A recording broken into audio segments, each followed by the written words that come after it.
If who you are was capable of reaching your goals, you would have already reached them. That's the harsh reality and the harsh truth and the tough pill that I had to swallow after stagnating for 5 to 7 years in my business journey. And in this video, I'm going to make an argument that your business is not stuck because of your market, because of your team, because of your niche, or because of your industry or business model. It's stuck because you're stuck. And the only way to break through to new levels is to unstuck yourself. Now, for those of you who don't know who I am, my name's Leo, and 18 months ago, I started a business that now is doing over 7 figures in annual recurring revenue, and we have plans to scale to multi-7 figures. But once upon a time, I was an entrepreneur who stagnated for around 5 to 7 years. So if I go back and I look at my history in business, I've been in business for over 10 years and actually reached my financial peak in my early 20s, and then essentially made no progress, did not break through, did not reach higher levels for like 5 to 7 years straight. And it's not because I wasn't showing up and working. That was the frustrating part. I was showing up and working. I wasn't taking days off. I was grinding. I was working hard. But it felt as though I was taking 2 steps forward and 2 steps back. And the reason why I did not break through is what I'm going to discuss in this video. And then I'm going to show you exactly what I learned and what I now do to finally break through and how I was eventually able to break through. So I'm going to start with point number 1, and excuse me while I look at the screen behind the camera because I took my notes and I prepared them. Point number 1 is your current identity has already achieved what it's capable of achieving and will not achieve anything more. That's a tough pill to swallow, and it was really hard for me to accept this. The truth is, if you could have reached the next level, reached that level that you want to get to, you would already be there. And a thought experiment I want us to do together is to think about where you currently are revenue-wise. Let's say you're at 100K per month, and then think about how quickly you would get back to 100K per month compared to how long it took you to get here in the first place. And then ask yourself, what changed? Well, what's changed is you have new knowledge and you have new belief system, and you probably take very different actions than the actions that you took when you first started. So an easy example could be maybe when you started, you were afraid to hire people and spend the money, and now you're at 100K per month and you have 5 people working for you, and you've got a 30 grand a month, 20 grand a month wage bill, and it's nothing, right? Like, you have to spend money on talent because they help you grow your business. What's happened there is just a different belief system. Maybe when you started, you weren't working productively, and you working was just jumping on, checking emails and watching Netflix in the background. And then now at 100K per month, you have a really productive work setup. So your actions have changed. And so when we take your beliefs and then we take your actions and we take your how you view the world, and then we take all this new information and knowledge you have, we can really make the argument that the reason why you'd be able to get back to where you are now is because you are different. It has nothing to do with the business. It has nothing to do with the industry. It's because you're different. You are capable of getting to the current revenue levels that you're at.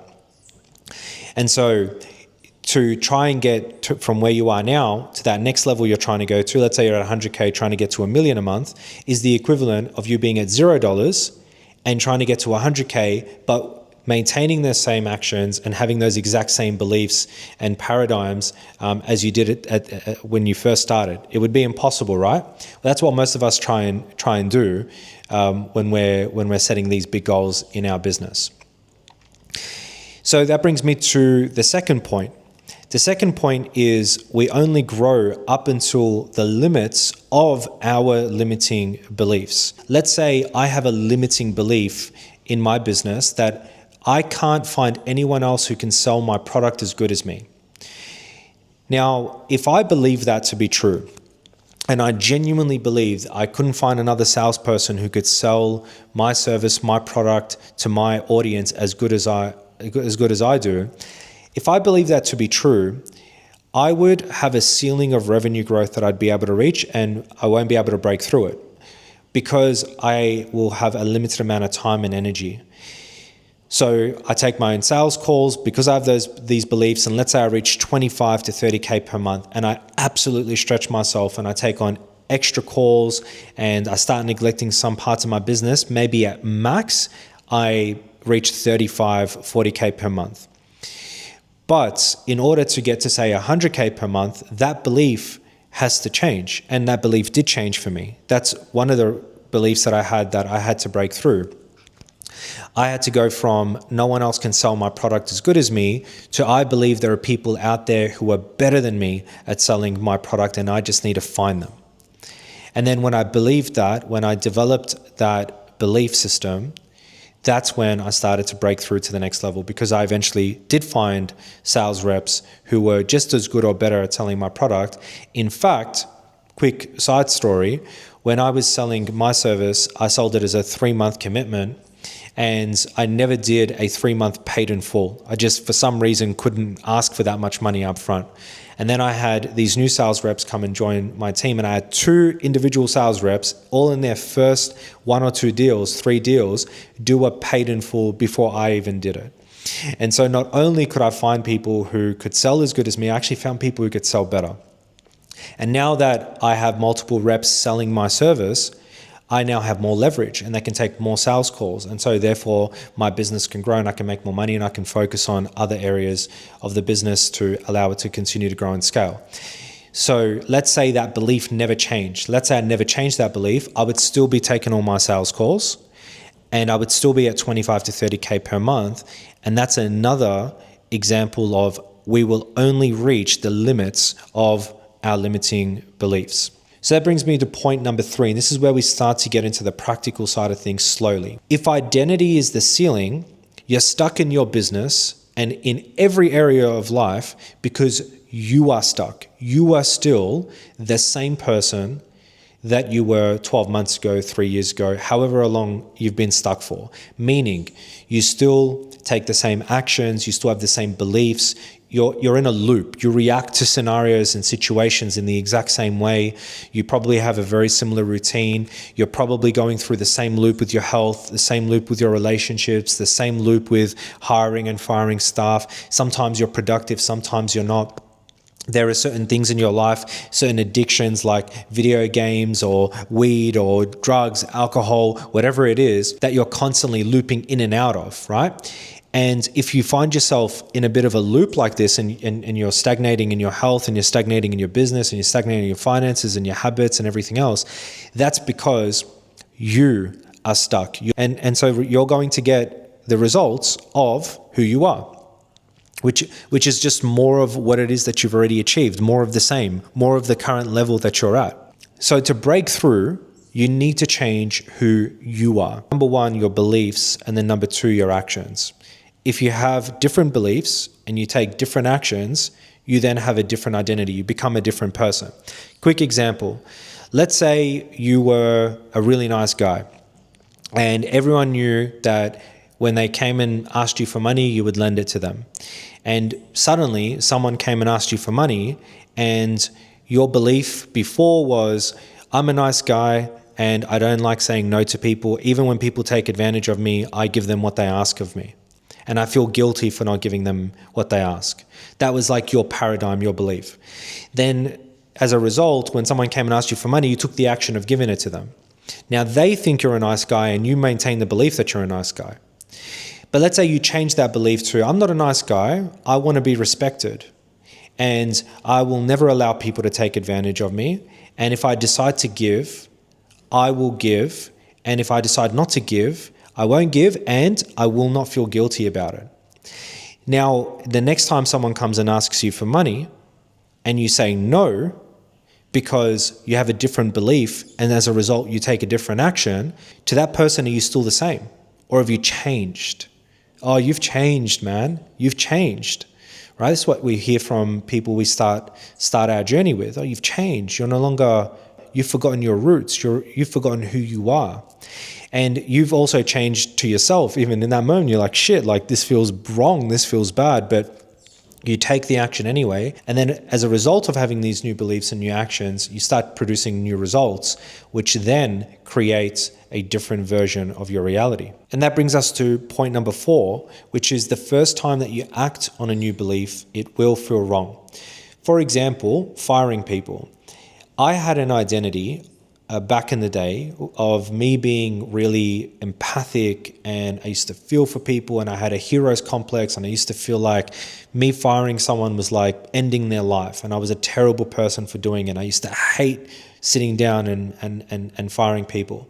And so because I have had these beliefs that, I should give people a chance and I should fight for them, and, if I let them go, it's going to be a devastating, it's going to leave a devastating impact on them and their family, and it makes me a bad person if I don't at least give them an opportunity, even though I know I don't want them in my team and then they're not the right fit. Because I had all these beliefs, the actions that I took was not firing people. I kept people around in my team for longer than what I should have. And then as a result of that, I started to see impacts of my business that were negative, like other staff members leaving because I refuse to maintain an A-player culture, or me not being able to attract the best quality staff because I was willing to tolerate people at their level. My clients would leave because anytime they dealt with this particular person, they had a negative experience. And so when I sat down and I asked myself, how aligned is this belief with the future version of myself? I realized I had to change it.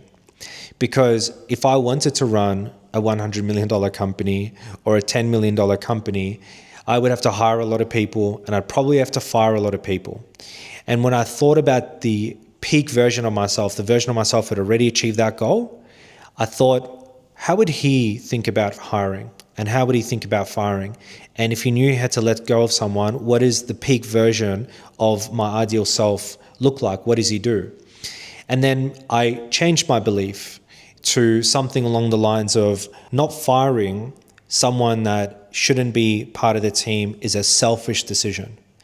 I'm selfishly prolonging having a tough conversation because it makes me uncomfortable, which hurts them and it hurts the rest of my team.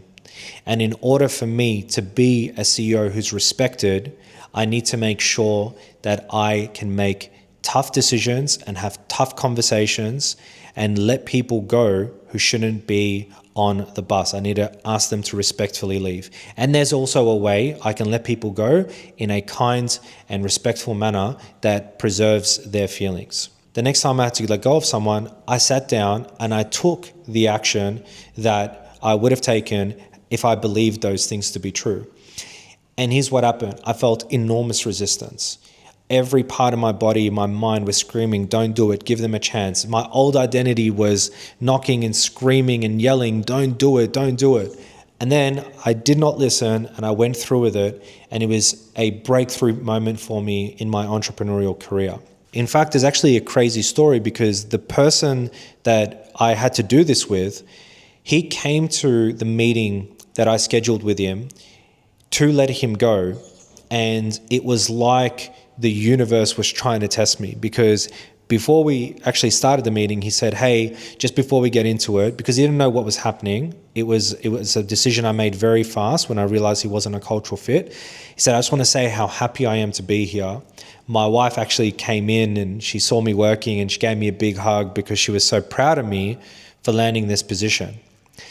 And I was like, you've got to be kidding me. Like, how can I fire this person after they've just said this? But although that's difficult, and it's difficult to hear, and I know it's going to be a difficult thing to do, and I'm going to hurt this person in the process of making this decision, I still had to go through with it anyways. And I went through with it as difficult as it was. And guess what happened? I set a new standard for my current team. I was able to replace them with someone else who was a lot better. And then when the results of my team began to improve and culture improved and the business began to grow, I was able to get the feedback that I needed, that I made the right decision. And now I look at myself as someone who can hire people and fire people. I find it still a little challenging, but I always do what is necessary. So the key thing here to remember is when you do establish a new belief and start taking different action, you are going to face enormous resistance, and the only way to the other side is through the fire. So now in the final point, in point 5, I'm actually going to give you a practical step that you can take to begin to take everything we discussed and put it into motion in your life. So what you're going to do is you're going to choose the areas of your life, right? Areas of your life that are important. Everything that you can possibly think of that is important to you.